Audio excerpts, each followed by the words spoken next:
Diego, eu não tinha nem colocado em pauta isso, sabe? Você sabe que eu sempre acompanhei próximo esse momento que você passou. E você sabe que hoje que eu trabalho também como mentor esportivo, né? Na verdade, eu gosto de conversar e você sabe que a gente acaba ajudando bastante meninos e de forma muito mais para que eles possam evoluir. E é muito, mas muito comum, muito mais comum do que a gente imagina esses desafios. E você externar assim é de uma grandeza absurda, cara. Entendeu? Eu te agradeço até porque isso aí é uma forma que a gente tem de oportunizar que outros que também tenham tido ou que tenham convivido tenham a coragem de buscar ajuda e de abrir o coração, porque lá atrás a gente vivia um preconceito muito grande a esse tipo de situação. As pessoas achavam que a gente estava inventando, que isso não existia. E é algo que nós precisamos tomar muito cuidado. Eu te agradeço de coração por você ter aberto, porque é uma mensagem que eu passo. Tenho encontrado muitos atletas jovens, cara, vivendo em cima já desse mal aí. Te agradeço profundamente. Para mim, o assunto já poderia até...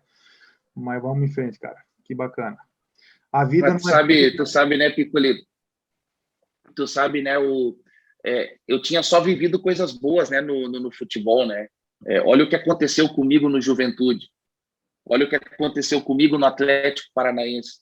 E eu tinha um único objetivo que eu não tinha conquistado ainda, né? Uma convocação para a seleção brasileira. Era o meu grande sonho, né? E eu achei que isso ia acontecer no momento que eu fui para o Fluminense. No Juventude eu já merecia a convocação em muitos momentos, e eu falo, em muitos momentos eu fui o melhor goleiro do Brasil. Eu estava muito bem. Eu tinha uma regularidade impressionante. No Atlético Paranaense, a mesma coisa, uma regularidade impressionante, que é o que mais nós queremos de um goleiro, né? Hoje nós, como treinadores, tu como treinador principal, eu como treinador de goleiros, aquilo que a gente busca num goleiro é a regularidade. Exato. Um goleiro é confiável quando é regular. E quando eu vou para o Fluminense, a convocação está perto. Eu sinto isso. Inclusive, eu sou avisado pela nossa diretoria. A diretoria do Fluminense tinha me avisado que eu seria convocado para a seleção brasileira aqui, que teria, enfim, chegado a minha oportunidade, que a CBF já tinha avisado eles. Então, o jogo da Copa do Brasil, numa quarta-feira à noite, e teria essa convocatória na quinta-feira. Na quinta-feira seria ali sairia a lista da seleção brasileira. E eu estava mesmo muito, muito confiante. Segundo tempo do jogo, em Mato Grosso, contra o Operário, um tiro de meta, quando eu vou bater na bola, quando a minha perna chega na bola, eu tenho uma lesão muscular. Eu tenho um estiramento. Numa quarta-feira, nunca vou esquecer disso. Eu saio de muleta do estádio, Pico. Eu tenho uma lesão muscular muito séria. Alguns centímetros, eu fico 3 meses parado para recuperar de uma lesão muscular, talvez no momento mais importante da minha carreira.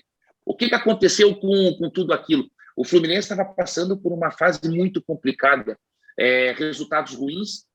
Nesses 3 meses que eu fico fora, tem muitas mudanças de treinadores. Eu não sei se eu vou conseguir lembrar.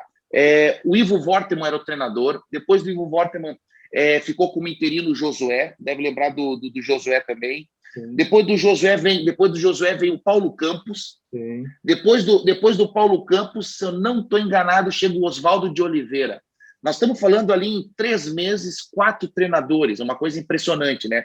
Ninguém tem estabilidade, né? Clube nenhum tem estabilidade dessa maneira. O que acontece? Quando eu me recupero, o Oswaldo Oliveira entra, o Fluminense começa a ganhar os jogos.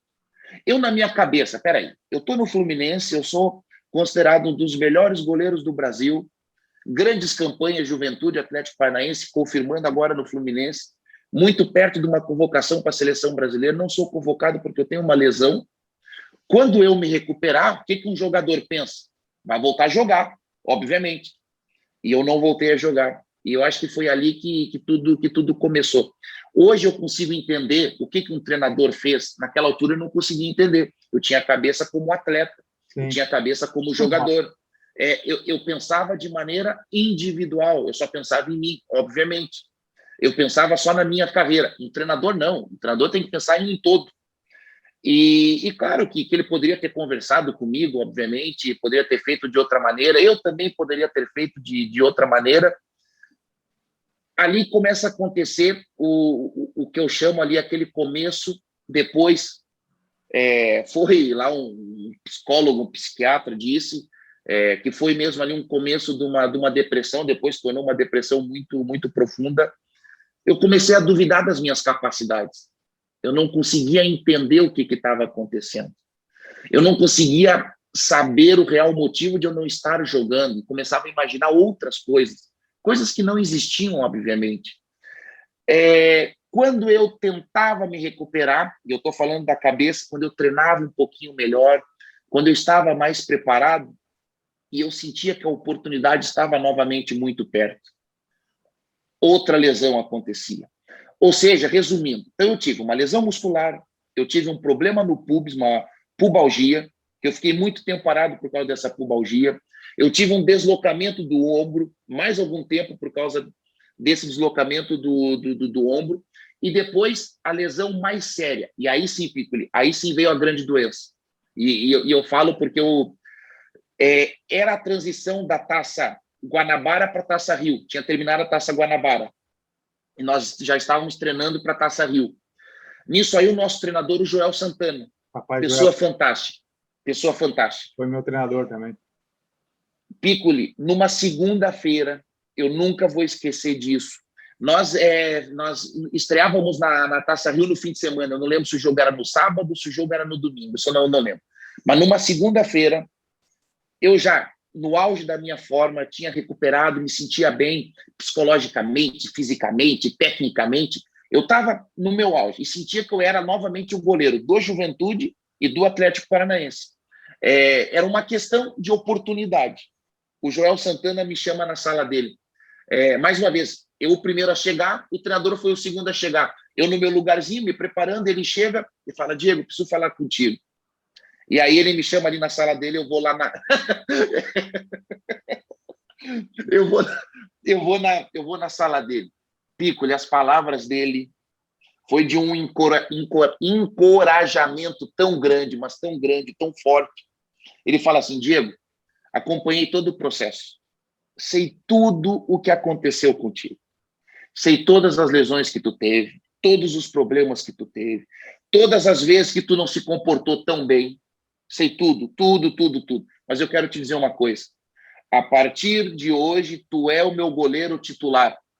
Não importa o que aconteça, tu vai jogar. Tu pode ir para o teu primeiro jogo agora, depois dessa parada toda, levar 3, 4 frangos. Eu vou te manter. Enquanto eu estiver no Fluminense, eu te garanto, tu vai ser o meu goleiro.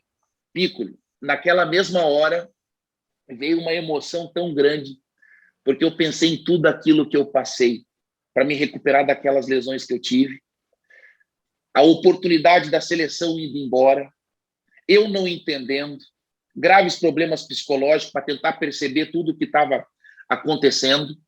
O problema não era financeiro, naquela altura eu tinha dos salários mais altos do Brasil, talvez de goleiro, era o goleiro mais bem pago do futebol brasileiro naquela altura, e falo isso com convicção.